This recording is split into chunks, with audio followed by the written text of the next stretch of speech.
Sehrli alma və qəlbin səssiz istəyi Azərbaycanın qədim torpaqlarında min illərin sirlərini özündə daşıyan bir kənd vardı. Bu kəndin adı Əlvan idi. Əlvanın dar küçələri, qədim divarları və əski ağacları arasında nəsillərin ötürdüyü hikmət, adət-ənənə və ürəyin dərinliyində gizli qalan arzular sanki nəfəs alırdı.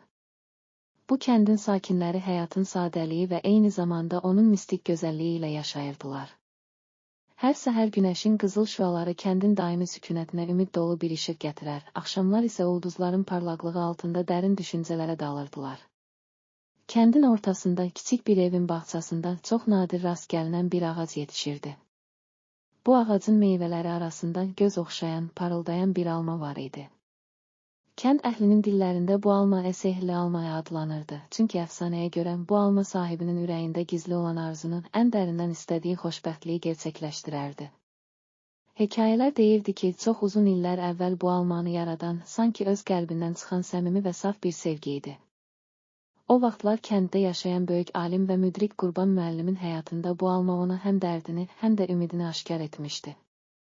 Gənc Nihad, kəndin ən çalışqan və mərhəmətli oğlanlarından biri idi. O, uşaqlığından bəri kəndin həyatının, torpağın ətəyində yaşanan çətinlikləri və insanların dərin duyğularını hiss edərək böyümüşdü. Nihadın atası, Hacı İsmail bəy, kəndin hörmətli və dindar adamlarından biri idi. Atası ona hər zaman deyirdi, oğlum, torpağımızın sirlərini, insanlığın dərinliyini və hətta sehrli almanın gücünü bilmək sənə yalnız ürəyindəki dürüstlük və səmimiyyətlə gəlib çatar. Nihad da atasının bu sözlərini ürəyinə yazaraq, həyatda heç nəyi saxtalaşdırmadan əbədi ümid axtarışında idi.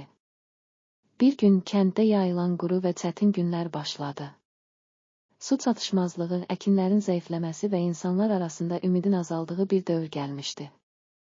Kənd əhli narahat idi və hər kəs keçmişdə sehrli almanın gətirdiyi möcüzələri xatırlayaraq, bəlkə də bu çətinlikləri aşmaq üçün o sehrin bir izini tapacaq ümidi ilə gözləyirdi.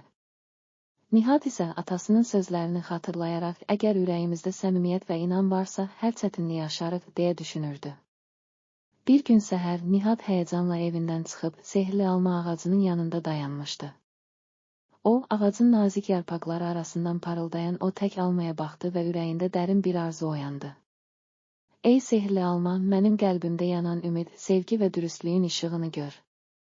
Mənə kəndimizin və özümün gələcəyini işıqlandıracaq bir cavab bəxş et, deyə pıçıldadı. O an sanki təbiətin hər küncündə sükut hökm sürməyə başladı, quşların nəğmələri sakitləşdi və külək belə bir anın dərinliyini hiss edərək yavaşladı. Nihad həmin almadan bir dilim kəsdi. Onun əllərində olan alma sanki min illərin hikmətini və gizli arzuları daşıyan bir simvol idi. Həmin gün Nihadın ürəyində qəribə, amma səmimi bir güc doğdu.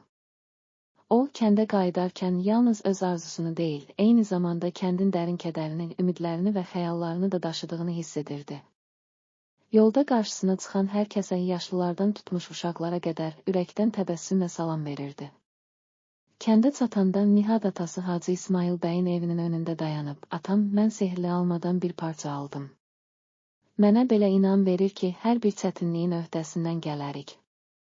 Həyat, ürəyimizdə daşıdığımız səmimi işıqla aydınlanar, deyə söylədi.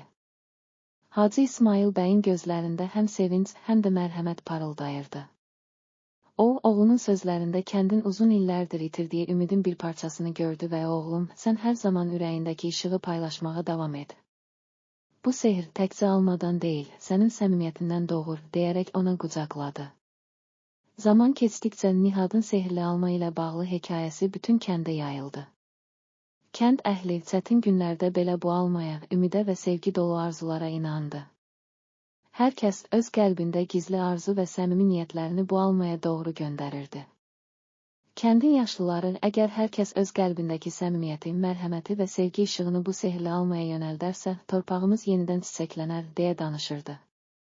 Günlər, aylar keçdikcə Əlvan kəndində dəyişikliklər hiss olunmağa başladı. Təbii fəlakətlər, kədərli illərin ardından kənd əhlinin ümid işığı yenidən doğmağa başladı. Əkinlər daha məhsuldar, su mənbələri daha zəngin oldu, insanlar bir-birinə daha da yaxınlaşdı. Nihad isə bu dəyişikliklərin səmimi bir nəticəsi kimi sehrli almadan aldığı gücü həyatın mənasına dair dərindən düşünərək hər kəsə paylaşırdı. O, gənclərə və uşaqlara deyirdi, hər birimizin içindən əslində bu sehrli alma kimi bir güc var. O, yalnız ürəyimizi açmaq, səmimi olmaq və sevgini bölüşmək üçün var. Bir gün kəndin böyük meydanında böyük bir yığıncaq təşkil olundu. Hər kəs illərin yüklədiyi kədər və çətinliklərdən, ancaq eyni zamanda yeni ümid dolu günlərdən danışırdı. O gün Nihat meydanın ortasında sehrli almadan qalan bir parça ilə kütləyə müraciət etdi. Onun səsi sakit, lakin dərin və təsirli idi. Əziz qardaşlar, bacılar, torpağımızın, tariximizin və ən əsası, qəlbimizin dərinliyində yaşayan o səmimi işığın gücü bizə göstərir ki, hər çətinliyin öhdəsindən gəlmək mümkündür. Bu sehrli alma mənə deyib ki, həyatda ən vacibi, dürüstlük, mərhəmət və sevgi bizim əsas silahlarımızdır. Gəlin bir-birimizə dəstək olaq, ürəklərimizi birləşdirək və gələcəyimizi birlikdə quraq. Nihadın sözləri meydandakı hər kəsin qəlbində dərin izlər buraxdı. O an sanki bütün kənd min illərin hikmətinin, atalarının və əcdadlarının səmimi ümidini yenidən canlandırmış kimi idi. Hər kəs yaşlıların nağıllarının, atalarının öyrətdiyi dəyərləri yad edərək gələcəyə inamla baxmağa başladı. Sehrli alma artıq təkcə bir meyvə deyil, hər bir insanın qəlbindəki ümidin, sevginin və mərhəmətin simvoluna çevrilmişdi. Nihad illər keçdikcə kəndin uğurlu gələcəyinə öz təsirini göstərdi. O, yalnız hüquqi və sosial işlərdə deyil, eyni zamanda insanların ruhi və mənəvi dünyasını işıqlandırmaq üçün də çalışdı. Gənclər onun səmimi sözlərindən, dərin hikmətindən öyrəndilər və hər kəs təkcə öz taleyinə deyil, həm də bütün kəndin gələcəyinə sahib çıxmağı öyrəndi. Hər axşam ulduzlu səma altından insanlar toplaşaraq sehrli alma haqqında nağıllar danışır. Bu almanın onlara verdiyi ümidlə gələcəyə addım atırdılar. Beləliklə, sehrli alma və qəlbin səssiz istəyi adlı bu hekayə yalnız bir gəncin mistik səyahətinin, ürəyindəki səmimi arzuları və torpağın dərin sirrini kəşf etməsini deyil, həm də insanların bir-birinə olan sevgi, mərhəmət və inamın gücü ilə çətinliklərin öhdəsindən gələ biləcəyini bizə xatırladır.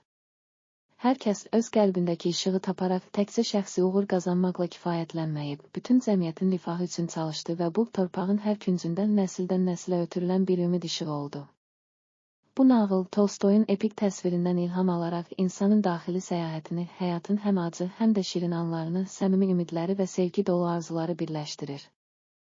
Azərbaycan torpağının qədim dəyərləri ilə zənginləşmiş bu dastan hər kəsin qəlbində parlayan o əbədi ümid və işığın simvoluna çevrildi. Zaman keçdikcə sehrli alma yalnız bir meyvə kimi deyil, insanın ruhunu işıqlandıran, ürəkləri birləşdirən və gələcəyin ümidini doğuran bir simvol olaraq yaşayırdı. Hər addım, hər kəlmə, hər duyğu və hər ümid dolu baxış sanki min illərin sirlərini canlandırır, torpağın və insanların dərinliyini göstərirdi. Kənd Əlvan artıq təkcə adını deyil, həm də orada yaşayanların ürəklərindəki səmimi işıq və ümidin əbədi dəyərini nümayiş etdirirdi. Bu hekayənin nəsillərin ötürdüyü hikmət, sevgi və mərhəmətin hər bir insanın öz içində daşıdığı sehrli almaya bənzər işığa çevrilərək, gələcək nəsillərə də ilham verməyə davam etdi.